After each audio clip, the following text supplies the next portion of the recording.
कुमार भटनागर की कहानी अकेली। आज स्कूल से आने के बाद न जाने क्यों उसे सूने मकान और बंद कमरे में घुटन हो रही थी। मम्मी पापा रोजाना की तरह अपने अपने काम पर गए हुए थे।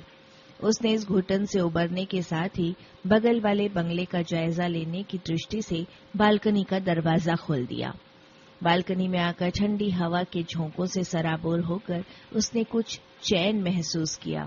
तभी उसकी नजर अचानक उसके घर तक फैले बगल वाले बंगले में एक बूढ़ी औरत पर पड़ गई। उसने इतने दिनों में पहली बार उस सूने बंगले में किसी को देखा था। सफेद साड़ी में लिपटी, रुई की तरह सफेद उलझे बालों में वो नंगे पैर ही बंगले के बड़े बगीचे में अमरूद बीनती बीनती उसके मकान तक आ पहुंची थी। उसने बड़ी निरीह नजरों से उसे देखा। मुंह ऊपर उठाए हाथों में अमरूद लिए उसे एकटक देखने लगी तो अनायास ही डर गई। वो बालकनी से झट से कमरे के अंदर से चिटकनी लगा ली और जोर जोर से धड़कते दिल को थामे कमरे की खिड़की पर आ गई। मम्मी स्कूल गई हुई थी और पापा ऑफिस। अकेली होने के कारण वो बहुत घबरा गई, मगर हिम्मत करके खिड़की से उसने बुढ़िया को देखा। बुढ़िया हाथों में अमरूद थामे मायूस सी कुछ देर यूं ही उसकी खिड़की की तरफ टकटकी लगाए देखती रही। फिर बगीचे से सूखे पत्तों को पैरों तले रौंदती हुई बंगले के गेट की ओर बढ़ गई। शायद सड़क पर जाते हुए किसी बच्चे को उसने अमरूद देने के लिए हाथ बढ़ाकर आवाज भी लगाई, मगर वो बच्चा भी बुढ़िया को देखकर डर कर भाग गया था। वो इस कॉलोनी में नई नई आई है। 100 गज में बड़ा छोटा सा 2 कमरों का फ्लैट। उसकी मम्मी तो बड़ा मकान खरीदना चाहती थी, लेकिन उसके पापा ने ही ये छोटा मकान पसंद किया है। ठीक भी है, 3 प्राणियों, वो खुद और उसके मम्मी पापा के लिए इससे बड़े मकान का होता भी क्या। वो अपने पापा के प्रत्येक निर्णय से न जाने क्यों सहमत हो जाती है। उसे पता है उसके पापा जो भी निर्णय लेते हैं सबके साथ सलाह मशविरा करके और उसे बहुत सोच समझ कर समय और जमाने के अनुसार ही लेते हैं। तभी तो उन्होंने मम्मी को शादी के पश्चात भी पढ़ाना जारी रखा और MA BEd कराकर ही छोड़ा। यही वजह है आज मम्मी भी स्कूल में अध्यापिका के पद पर नौकरी कर रही हैं और परिवार को कोई भी आर्थिक समस्या नहीं होती। उसे उसके पापा ने अपने परिवार की जो कहानियां आज तक बताई थीं, उसमें बड़े परिवार के साथ ही लड़ाई झगड़े, पारिवारिक क्लेश और इन सब का एकमात्र कारण रही आर्थिक तंगी ही था। हो सकता है पापा ने इन सब बातों से ही सीख लेकर परिवार केवल उस तक ही सीमित रखा, मगर उसे अकेलापन न जाने क्यों खलने लगा है। विशेष तौर से तब से जब से वे इस कॉलोनी के नए मकान में आए हैं और जब से उसने घर तक फैले बगल वाले बंगले में उस बूढ़ी औरत को अकेले घूमते देखा है। बुढ़िया का बंगला क्या, हवेली थी, करीब 10 कमरों और बड़े पोर्च वाली हवेली, और उसके चारों ओर फैला था ऊंचे ऊंचे कचनार, बेल और अमलतास के पेड़ों का जंगल। बंगले के चारों ओर ऊंची दीवारें और पोर्च के ठीक सामने एक लोहे का ऊंचा मगर बहुत पुराना गेट। बंगले की पुताई शायद 20 वर्षों से नहीं हुई होगी, इसलिए दीवारों का रंग तो क्या सारा प्लास्टर तक उधड़ चुका था। पेड़ों के बीच उगाई झाड़ियां और घास, सब कुछ मानो उस बुढ़िया के सफेद बालों के जंगल सा। कॉलोनी के सभी मकानों से अलग दूर है उसका बंगला, जिसकी सीमा ठीक उसके फ्लैट तक फैली है। बुढ़िया को देखने के बाद न जाने कैसी बेचैनी उसमें भर गई थी। कौन है, अकेली क्यों रहती है, परिवार वाले कहाँ गए, उसकी सुध लेने कोई क्यों नहीं आता, कैसे रहती होगी इतनी बड़ी हवेली में अकेली, क्या डर नहीं लगता होगा। हो सकता है हवेली के मालिक कहीं बाहर रहते हों और बुढ़िया को रखवाली के लिए छोड़ रखा हो, मगर फिर भी कोई तो होना चाहिए, पति, बेटा, बेटी, भाई, बहन। वो जितना उस बुढ़िया के बारे में सोचती उतनी ही जिज्ञासा, उतने ही प्रश्न उसके मन मस्तिष्क में छा जाते। दूसरे दिन उसके स्कूल से आते ही उसके दिमाग में बुढ़िया का ख्याल कौंधा। न जाने कैसा अजीब खिंचाव महसूस करने लगी उस बुढ़िया में, एक अजीब जिज्ञासा, एक अजीब रिश्ता। शायद दोनों के अकेलेपन ने उसके ज़हन में बुढ़िया से अनजाने रिश्ते का बीज बो दिया था। वो जैसे ही बालकनी में आई उसे बुढ़िया दिखाई दी, वही दोनों हाथों में अमरूद लिए, कमर झुकी हुई, चेहरे हाथों पर झुर्रियां और आंखों में अजीब सी चमक। बुढ़िया ने उसकी बालकनी की तरफ हाथ बढ़ाकर उसे अमरूद लेने का आग्रह किया। इस बार उसे पहले जितना डर नहीं लगा। मगर फिर भी उसका कलेजा तेजी से धड़कने लगा। वो उसे एकटक निहारती रही।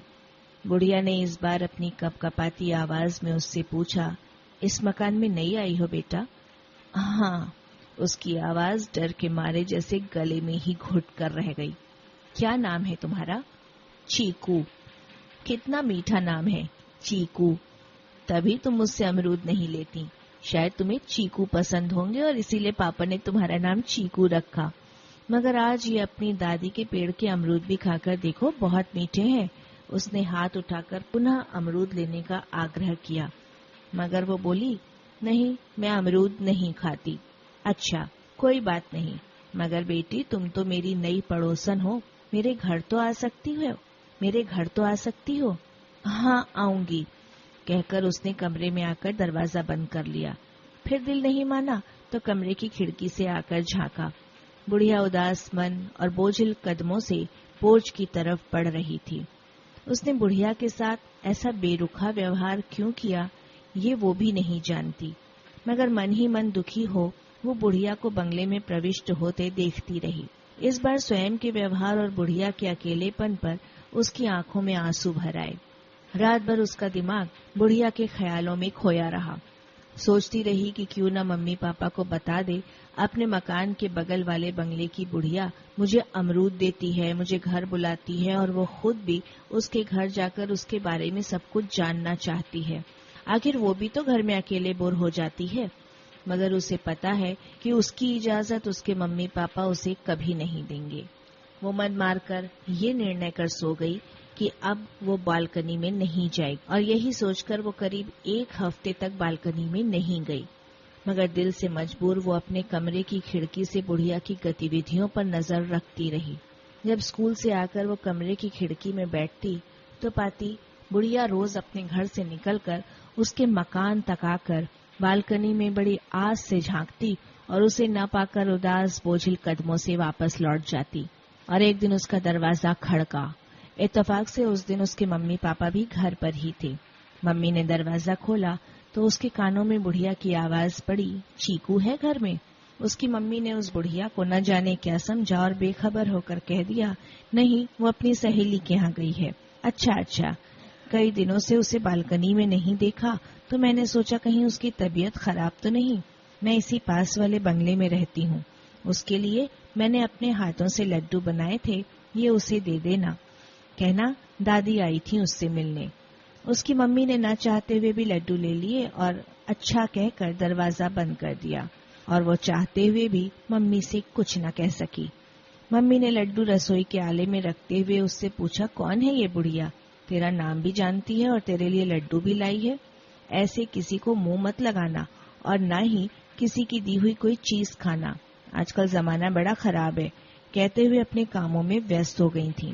दूसरे दिन स्कूल से आते ही लड्डुओं का ख्याल आया। मम्मी की बातों को दरकिनार कर उसने एक लड्डू मुंह में डाल लिया। कितना स्वाद, कितना प्यार और स्नेह था बुढ़िया के उन लड्डुओं में। और कुछ दिन बाद ही बुढ़िया ने बंगले से बाहर निकलना बंद कर दिया। वो खिड़की से बुढ़िया के निकलने का इंतजार करती, मगर वो 3-4 दिन तक बाहर दिखाई नहीं दी। दिन उगता और ढल जाता। एक खालीपन उससे अंदर ही अंदर कचोटने लगा, और एक दिन स्कूल से आने के बाद उसने बुढ़िया के यहाँ जाने का फैसला कर ही लिया। बंगले के बड़े गेट को धीरे से खोलकर वो अंदर दाखिल हो गई। तमाम झाड़ियों पेड़ों को पार कर वो पोर्च से अंदर बरामदे और फिर कमरे की ओर बढ़ी।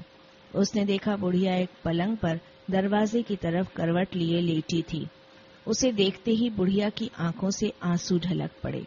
कांपती आवाज में बोल पड़ी, मुझे पता था तुम जरूर आओगी, इसीलिए मैंने दरवाजा खुला रखा था। 3-4 दिनों से मुझे बुखार आ रहा है, सो बाहर ही नहीं निकल पाई। बुढ़िया कहती जा रही थी और वो उसके पलंग पर पैरों के पास बैठी रोती जा रही थी। न जाने कौन सा रिश्ता उसे रुला रहा था। बुढ़िया का ध्यान उसकी ओर गया तो वो बोली, अरे पगली, रो क्यों रही है? मैं मर थोड़े ही गई हूँ। बुखार हुआ है, थोड़े ही दिनों में उतर जाएगा। मगर दादी, तुम अकेली क्यों रहती हो? क्या परिवार में तुम्हारे कोई नहीं? कैसे पकाती हो, कैसे खाती हो, हारी बीमारी में कैसे अपने आप को संभालती हो? ये सोच सोच कर मैं मरी जा रही हूँ। क्या तुम्हें देखने वाला इस दुनिया में कोई नहीं? उसने सुबकते हुए कहा। बुढ़िया एक पल को खामोश बंगले की ऊंची छत को घूरती रही। फिर उसने कहना शुरू किया, सब कोई है सिवाय उनके। वो तो भरा पूरा परिवार देखकर फूले नहीं समाते थे। 6 बच्चे थे इस घर में। किलकारियों से सारी हवेली गूंजा करती थी।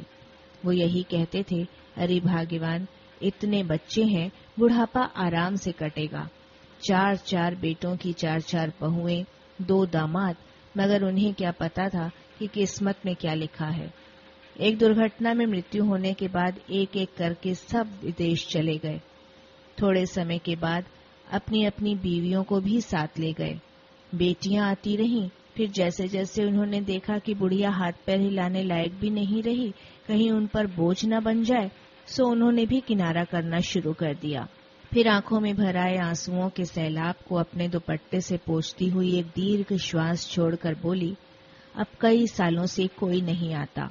एक बार एक लड़का अपने साथ लेकर भी गया था, मगर वहां का हवा पानी मुझे माफिक नहीं आया और मैं बीमार पड़ गई।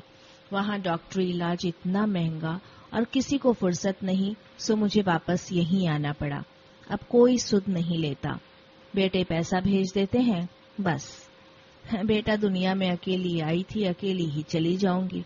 इतने बड़े परिवार में जान खपाई, मगर कौन किसका दुख बांटता है। अकेलेपन के कारण तुझे देखा तो बड़ा अच्छा लगा। न जाने क्या बात है तुझ में जो तेरी तरफ खींचती चली गई, वरना अब मेरा इस दुनिया में कौन। कहते कहते बुढ़िया की आंखें दुख और बुखार से पथरा सी गईं। उसने उनके आंसुओं को पोंछते हुए कहा, दादी तुम अकेली नहीं हो, मैं हूँ। मैं आऊंगी तुम्हारे पास रोज। कहते हुए बिना कुछ कहे अपने आंसुओं पर नियंत्रण पाने की नाकामयाब कोशिश करती हुई वो बंगले से निकल गई। आज उसे अपने अकेलेपन का कोई दुख नहीं था। शायद उसके पापा ने सही निर्णय लेकर ही इस पृथ्वी पर ज्यादा औलादों का बोझ नहीं लादा।